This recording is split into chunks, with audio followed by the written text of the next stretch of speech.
5 seconds. I wanted the world to see that India did not lack faith in herself and that India was prepared to cooperate even with those with whom she had been fighting in the past, provided the basis of cooperation today was honorable, that it was a free basis, a basis which would lead to the good not only of ourselves but of the world also.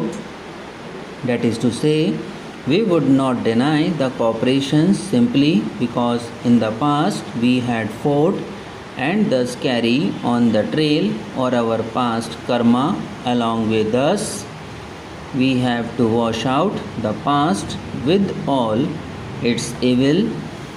I wanted, if I may say so, in all humility, to help in letting the world look at things in a slightly different perspective, or rather try to see how vital questions could be approached and dealt with.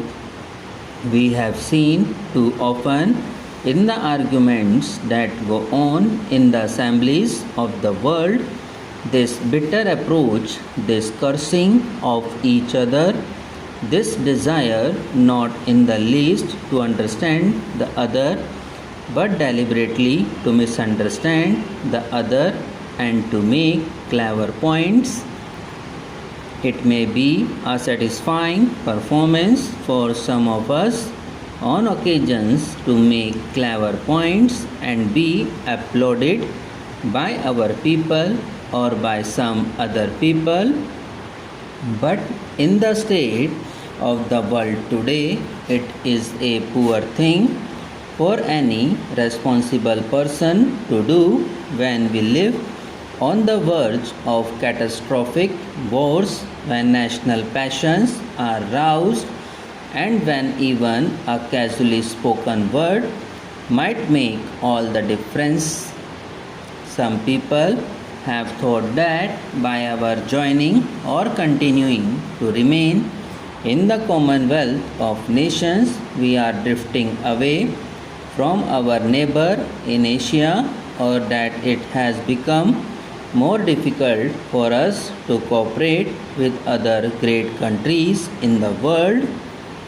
But I think it is easier for us to develop closer relations with other countries while we are in the Commonwealth than it might have been otherwise. This is rather a peculiar thing to say. I have given a great deal of thought to this matter. The Commonwealth does not come in the way of our cooperation and friendship with other countries. Ultimately, we shall have to decide, and ultimately, the decision will depend on our own strength. If we dissociate ourselves completely from the Commonwealth, then for the moment we are completely isolated. I think you will find that during this period of 2 years or less, India has gone up in the scale of nations in its influence and in its prestige. It is a little difficult for me to tell you exactly what India has done or has not done. It would be absurd for anyone to expect that India can become the crusader for all causes in the world and bring forth results.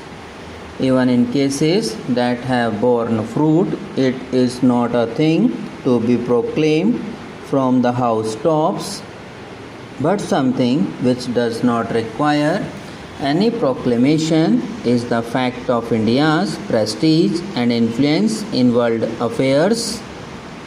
Considering that she came on the scene as an independent nation only a year and a half or a little more ago, it is astonishing the part that India has played.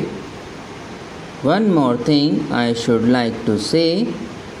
Obviously, a declaration of this type or the resolution that I have planned before the House is not capable of amendment.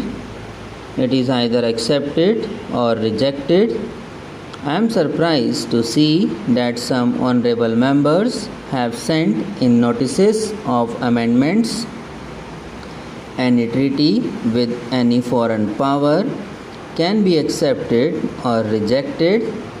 It is a joint declaration of 8 countries and it cannot be amended in this House or in any House. It can be accepted or rejected.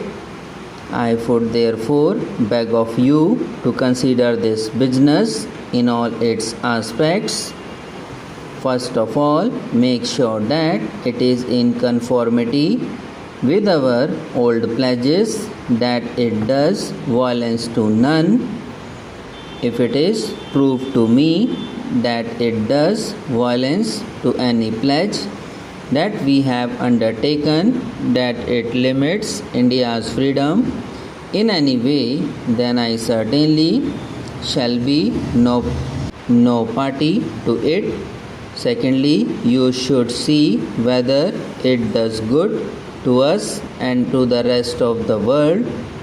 I think there can be little doubt that it does us good, that this continuing association at the present moment is beneficial for us, and it is beneficial in the larger sense to certain world causes that we represent. And lastly, if I may put it in a negative way, not to have had this agreement would certainly have been detrimental to those world causes as well as to ourselves. And finally, about the value I should like this House to attach to this declaration and to the whole business of the talks leading up to this declaration. It is a method which brings a touch of healing with it in this world which is today sick and which has not recovered from so many wounds.